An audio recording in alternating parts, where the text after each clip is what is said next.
மதுரை மாவட்டம் அரிட்டாப்பட்டி, கம்பூர் உள்ளிட்ட பல்வேறு கிராமங்களில் டங்ஸ்டன் கனிம சுரங்க திட்டத்தை எதிர்த்து டங்ஸ்டன் எதிர்ப்பு பொங்கல் 2025 என வீட்டின் முன்பு கோலமிட்டனர். இத்திட்டத்தை ரத்து செய்ய வலியுறுத்தி கோஷம் எழுப்பி பொங்கல் வைத்து வழிபட்டனர்.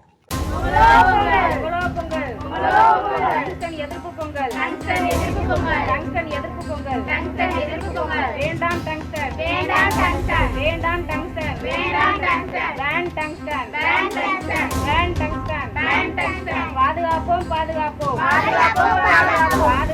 பாதுகாப்போம் வேலூர் பகுதியை பாதுகாப்போம்.